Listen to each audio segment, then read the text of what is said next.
पाणी आमच्या हक्काचं नाही कुणाच्या बापाचं, पाणी आमच्या हक्काचं नाही कुणाच्या बापाचं। छत्रपती शिवाजी महाराज की जय। गेल्या 2 दिवसापासून शिवना टाकळी मध्यम प्रकल्पाच्या शेतकऱ्यांचं खाली नदी पात्रातून पाणी सोडण्याला तीव्र विरोध असल्याने आम्ही सर्व शेतकऱ्यांनी आंदोलन चालू केलेलं आहे।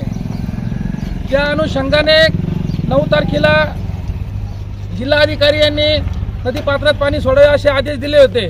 त्यानंतर आम्ही जवळपास 20-25 गावातील सर्व शेतकरी काल माननीय जिल्हाधिकारी साहेबांना भेटून त्यांना वास्तव स्थिती आपल्या धरणाची पाणी पातळी आणि पाणी लेवल आजची काय आहे ती सांगून सर्व गोष्टी समजावून सांगितल्यानंतर जिल्हाधिकाऱ्यांनी 2 दिवस पाणी न सोडण्याचा तोंडी आदेश ईडीना संचालकांना दिला होता।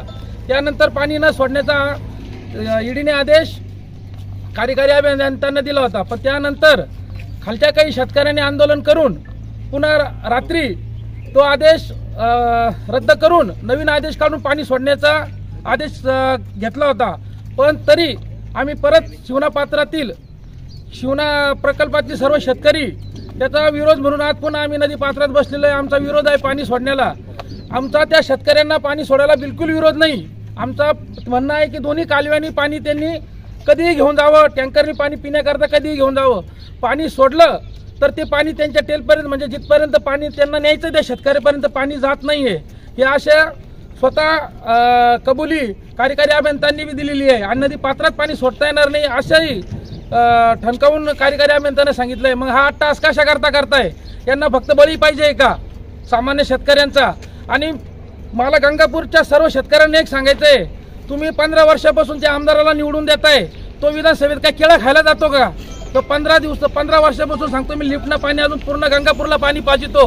मग त्याला आज शिवना टाकळी प्रकल्पावरच का अवलंबून राहावं लागलं? त्यानं सर्व शेतकऱ्याच्या घरावर जाऊन गंगापूरच्या नाक घासावं मी चुकलं म्हणून त्यांनी खालच्या शेतकऱ्याचा गंगापूरच्या शेतकऱ्याचा आणि कन्नडच्या शेतकऱ्याचा वाद लावू नये। वास्तव स्थिती काय स्वतः पाहून पाणी करून चौकशी करून आदेश कलेक्टरला द्यावे आणि कलेक्टरनी खाली कार्यकारी अभियंत्याला आदेश देऊन हे सगळं पाणी सोडण्याचा रद्द करावे असे आम्ही सर्व ग्रामस्थ सगळे शेतकरी शिवना टाकळी मध्यम प्रकल्पाचे विनंती करतोय। मुळात आणखी एक गोष्ट सांगायची तर पाणी पुरवठ्याकरता या ज्या गावाची मागणी आहे त्या 13 गावाकरता